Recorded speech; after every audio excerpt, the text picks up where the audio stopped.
അതിനുവേണ്ടി പ്രാർത്ഥിച്ചുകൊണ്ടിരിക്കുന്ന സമയത്ത് ഈശോ കിഡ്നി രോഗികളെന്ന് പറഞ്ഞ് പ്രത്യേകം കാണിച്ചു തന്നു. അപ്പോൾ കിഡ്നി രോഗികൾ കൂടി ഇപ്പോഴ് നെടുവെല്ലിന് മുകളിൽ കൈവച്ച് പ്രാർത്ഥിക്കേണ്ടതാണ്.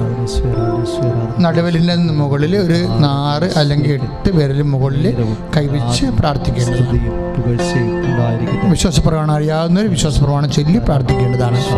അല്ലാത്തവർ യേശുവെ സ്തോത്രം, യേശുവെ നന്ദി എന്ന് ദൈവസ്നേഹത്തോടെ പറഞ്ഞുകൊണ്ടിരിക്കണം. എത്രയോ ക്രിയാറ്റിൻ നോർമലായ രോഗികൾ വന്ന് സാക്ഷ്യം പറഞ്ഞിട്ടുണ്ട്. നമ്മളെ കർത്താവിനെ ആശ്രയിക്കുമ്പോൾ അഭിമാനത്തോടെ ആത്മവിശ്വാസത്തോടെയുമാണ് ഈ പ്രാർത്ഥന നിങ്ങളിലേക്ക് എത്തുന്നത്. കാരണം അത്ഭുതങ്ങൾ നടക്കുന്ന ഒരു അൾത്താരയിൽ നിന്നാണ് ഈ പ്രാർത്ഥന വരുന്നത്. എല്ലാ ദിവസവും ജനങ്ങൾ സാക്ഷ്യം പറയുന്ന അൾത്താരാണ്. എല്ലാ ദിവസവും ഏത് ലോക്ക്ഡൗൺ ആയാലും ഈ 1.5 കൊല്ലം ലോക്ക്ഡൗൺ ആയിരുന്നിട്ട് കർത്താവ് അനുഗ്രഹത്തിന്റെ വാതിൽ ഇവിടെ പൂട്ടിയിട്ടില്ല. 1.5 കൊല്ലവും 365 ദിവസവും 150 ദിവസവും എന്ന് പറയുമ്പോൾ 500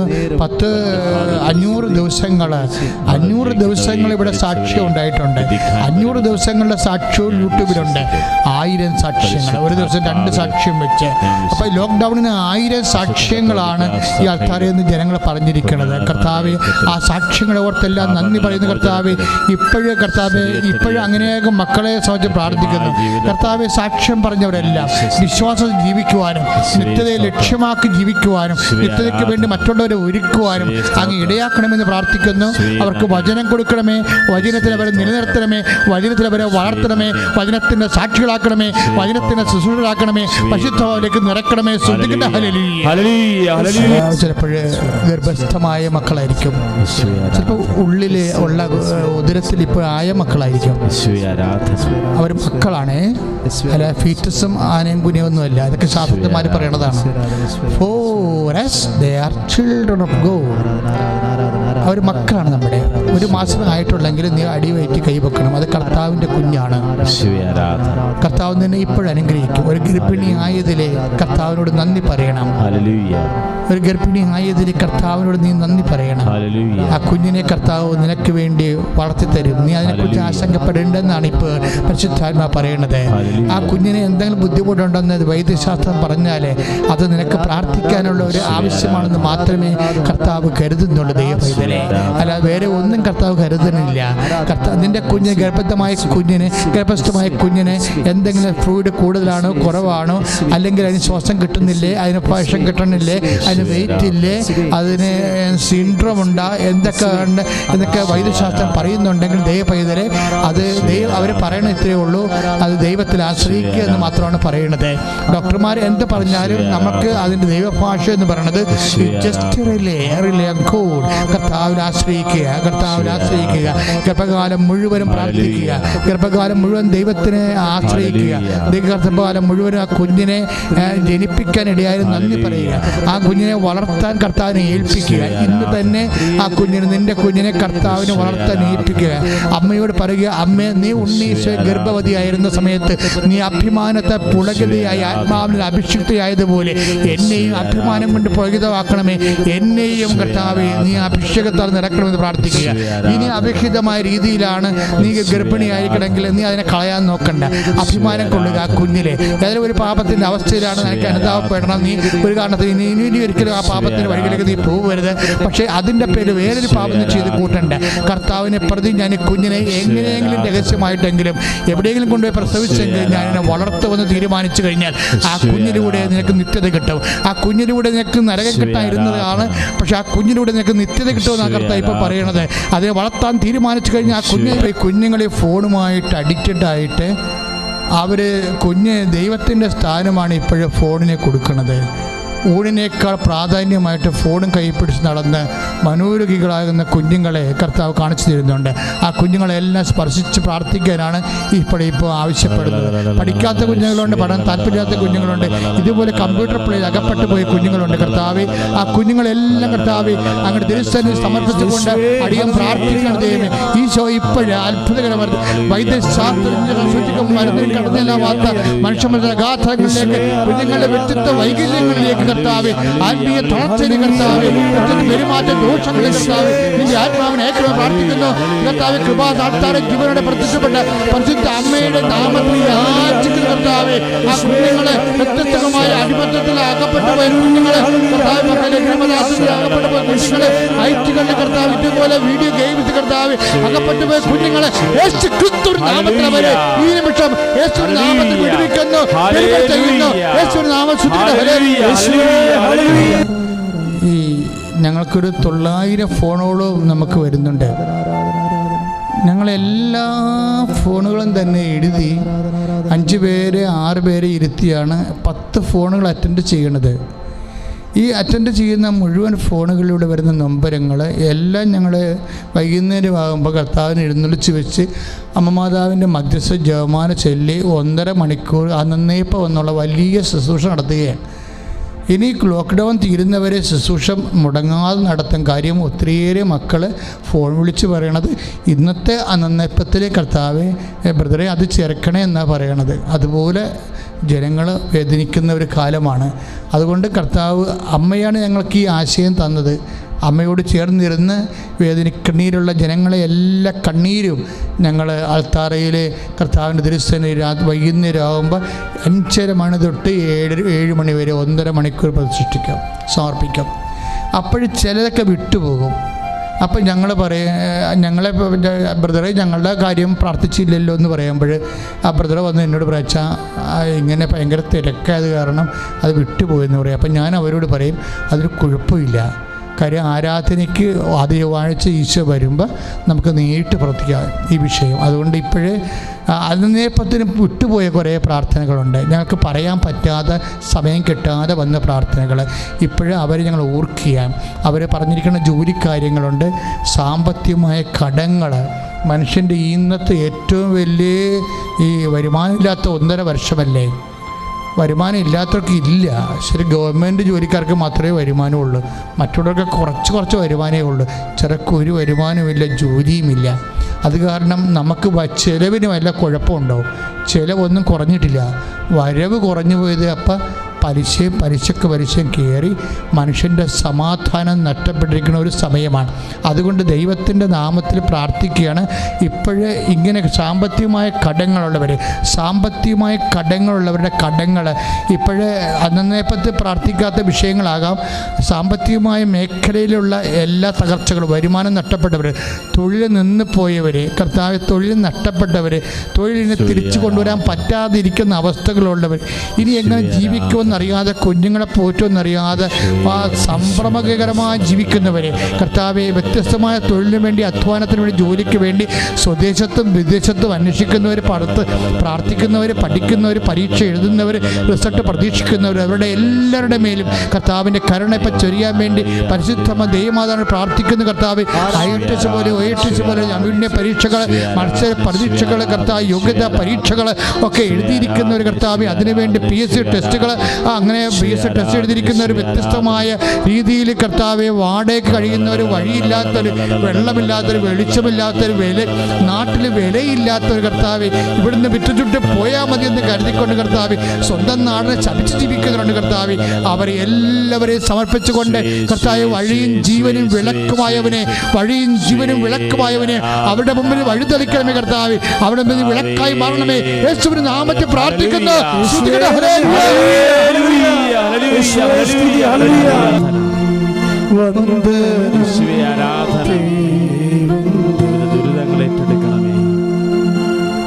പരിശുദ്ധ പരമദിവ്യകാരുണ്യം, പരിശുദ്ധ പരമദിവ്യകാരുണ്യം, പരിശുദ്ധ പരമദിവ്യകാരുണ്യം. പ്രിയപ്പെട്ടവരെ, ഈ ദിവസങ്ങളിൽ ഒത്തിരിയേറെ സാക്ഷ്യം കൃപാസനത്തിൽ വന്ന ആൾക്കാർ പറഞ്ഞിട്ടുണ്ട്. എല്ലാ സാക്ഷ്യങ്ങളും തന്നെ 72,000, 50,000, 40,000 തൊട്ട് 10,000 വരെയുള്ള വ്യൂവേഴ്സ് ഉള്ളതാണ് യൂട്യൂബിൽ. അത്രയും ആൾക്കാരെ കണ്ടു കഴിഞ്ഞതാണ്. അതിൽ ഏറ്റവും എനിക്കിഷ്ടപ്പെട്ട സാക്ഷി ഇന്നലെ ഇട്ടതാണ്. കാരണം എല്ലാ സാക്ഷ്യങ്ങളും നല്ലതാണ്, അതായത് എബവ് സ്റ്റാൻഡേർഡാണ്. അതിൽ ഏറ്റവും ഇന്നലെ കാലടിയുന്ന ഒരു സാക്ഷ്യം പറഞ്ഞിട്ടുണ്ട് ഇന്നലെ.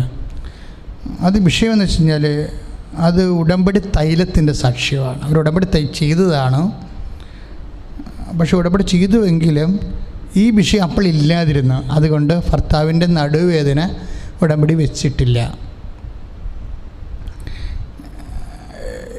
പക്ഷേ ഡോക്ടർ പറഞ്ഞത് ഈ നടുവ് തളർന്നിരിക്കുകയാണ്, തളർന്നു പോകുന്നു. നടുവലിൻ്റെ ഭാഗം തളർന്നിട്ട് ആൾ വീൽ ചെയറിലായിപ്പോയി, നടക്കാൻ പറ്റാത്ത കണ്ടീഷനായി. അപ്പോഴിത് സ്കാൻ ചെയ്ത് കഴിഞ്ഞപ്പോൾ നടുവിൻ്റെ ദ്രവിപ്പാണ് പ്രശ്നം.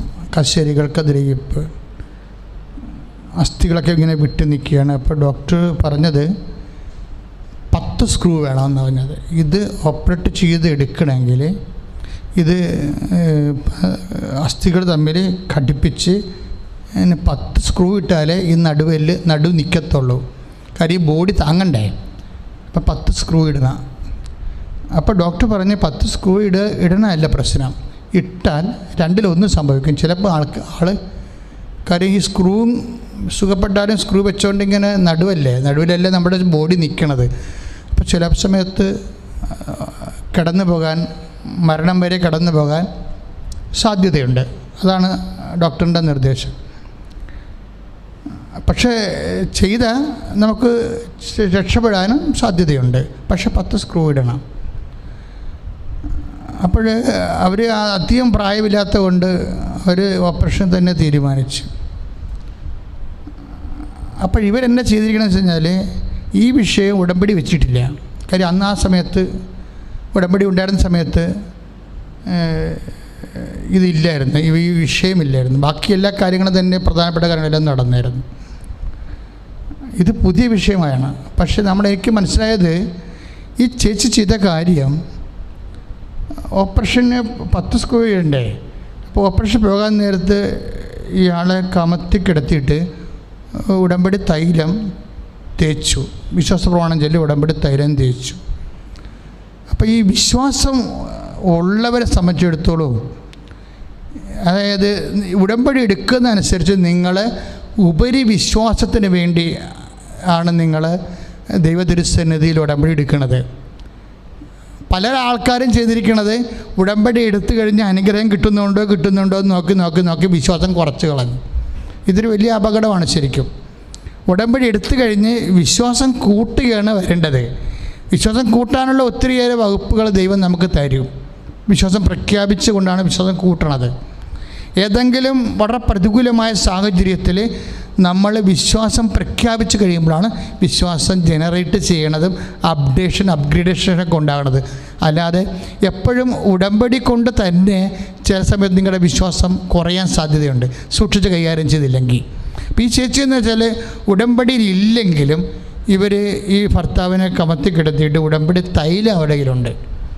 അപ്പോൾ തൈലം അവർ ഭർത്താവിൻ്റെ ആ ഓപ്പറേഷൻ ചെയ്യാനുള്ള അത്രയും ഭാഗത്ത് തൈലം അവർ തേച്ച് വിശ്വാസപ്രമാണം ചൊല്ലി പ്രാർത്ഥിച്ച് ഇവർ ഓപ്പറേഷൻ തിയേറ്ററിലോട്ട് വിടും.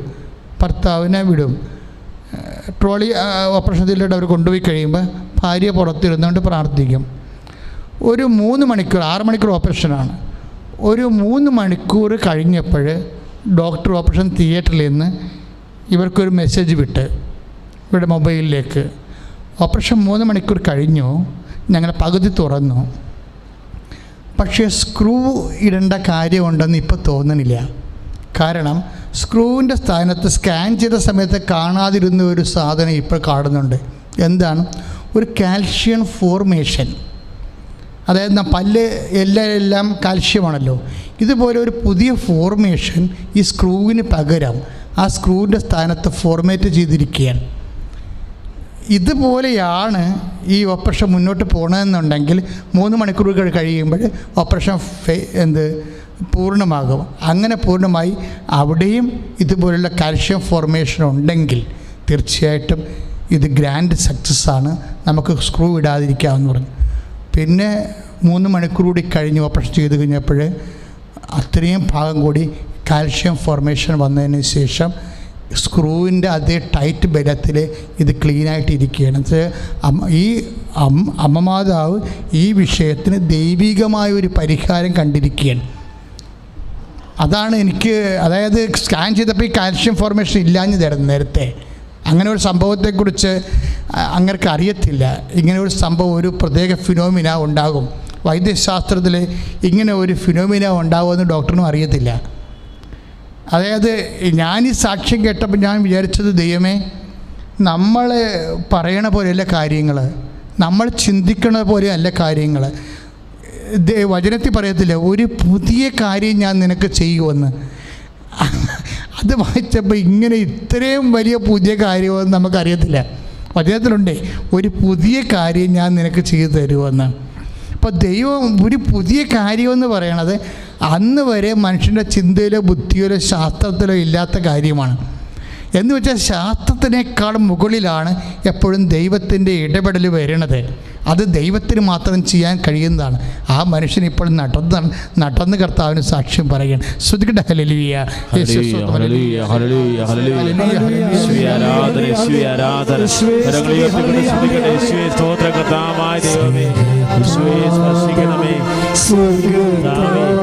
ലോകത്തിന്റെ വ്യത്യസ്ത ഭൂഖണ്ഡങ്ങളിൽ പ്രാർത്ഥിക്കുന്നവര് രോഗികളോർത്ത് പ്രാർത്ഥിക്കുക.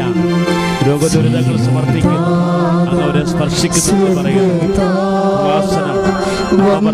ധാരയിൽ നിന്ന് അർപ്പിക്കപ്പെടുന്ന ആരാധനയിൽ ഈ സാക്ഷ്യം കേട്ടപ്പോഴേ എൻ്റെ മനസ്സിൽ വരുന്ന രണ്ടാമത്തൊരു ചിന്ത, ഇപ്പോഴേ കൃപാസനത്തിൽ വന്ന് ഉടമ്പടി പുതുക്കി, ഇപ്പോഴെല്ലാ ദിവസവും തന്നെ ആൾക്കാർ ഉടമ്പടി പുതുക്കാൻ വരുന്നുണ്ട്. ഉടമ്പടി എടുക്കാൻ നമുക്ക് അനുവാദം ഇല്ലെന്നേ ഉള്ളൂ.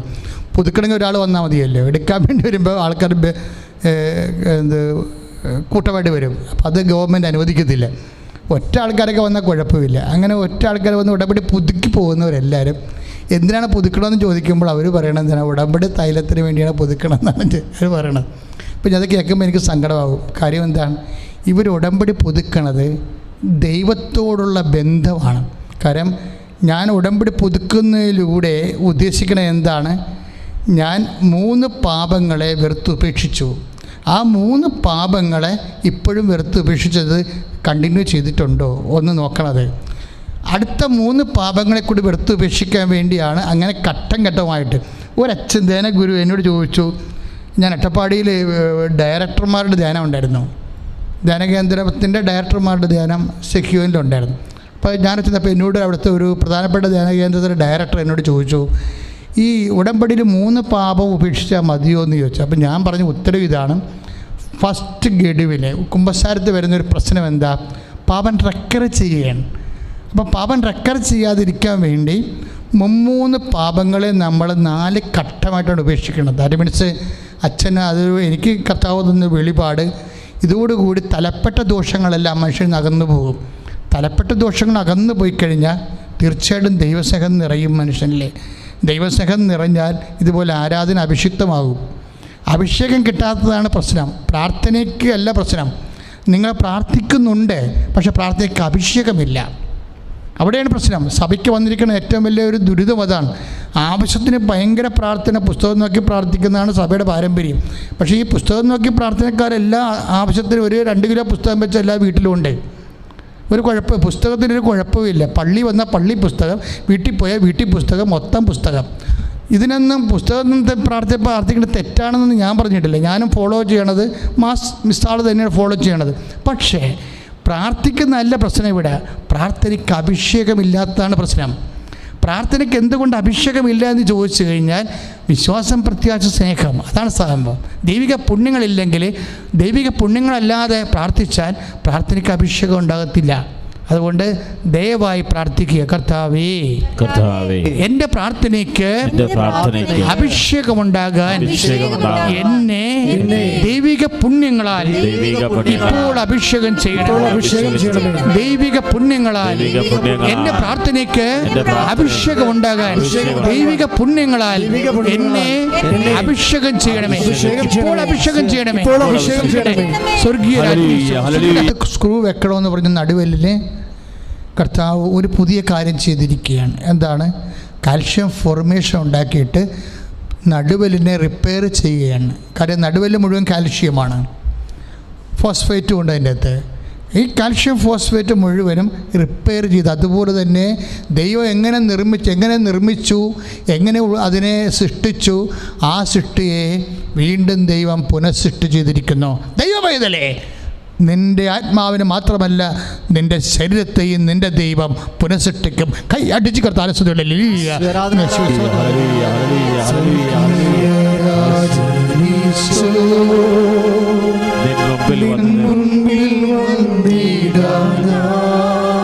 കാരുണ്യസാഗരമേ, കാത്തുകൊള്ളണമേ, ദൈവസ്നേഹത്തോടെ പാടാം. രാജനീശോ, നിൻ മുമ്പിൽ വന്നിതാ ഞാൻ. കാരുണ്യസാഗരമേ, കാത്തുകൊള്ളണമേ നീ.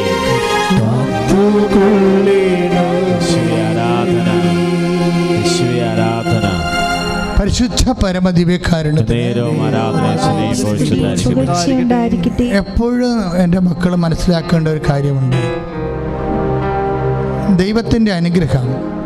എന്തുകൊണ്ടാണ് കാൽഷ്യം ഫോർമേഷൻ ഉണ്ടായത്? എന്തുകൊണ്ടാണ് സ്ക്രൂ ഇടേണ്ടി വരാതിരുന്നത്? എന്തുകൊണ്ടാണ് തളർന്നു പോകാതിരുന്നത്? നീ തളർന്ന് കിടക്കാൻ നിൻ്റെ കർത്താവ് ആഗ്രഹിക്കണില്ല എന്നുള്ള സത്യമാണ്. പക്ഷേ നീ തളർന്ന് കിടക്കാൻ നിൻ്റെ കർത്താവ് ആഗ്രഹിക്കുന്നില്ല എന്നുള്ളതിൻ്റെ സത്യമാണല്ലോ. സുഖം പ്രാപിക്കാൻ നീ ആഗ്രഹിക്കുന്നുണ്ടോ എന്ന് ചോദിച്ചത്.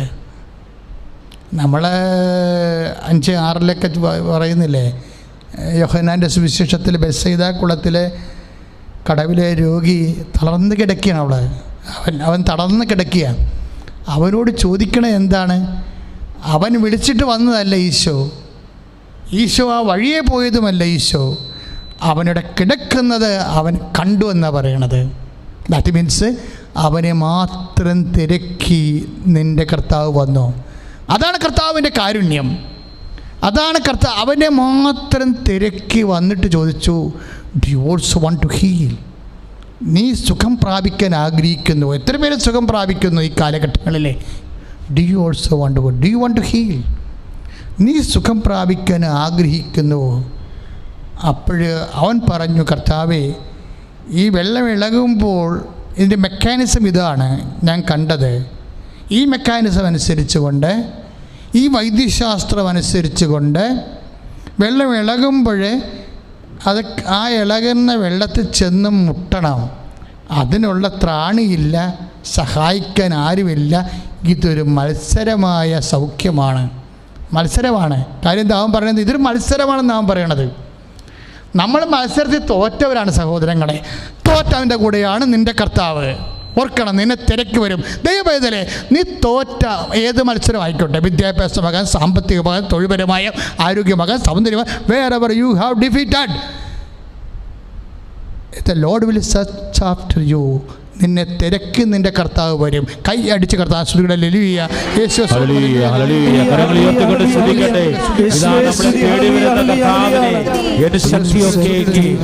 നിന്റെ അവസ്ഥ എന്ത് തന്നെയായാലും, നിനക്ക് ആരുമില്ലെങ്കിലും, നീ പാപി ആണെങ്കിലും, നിനക്ക്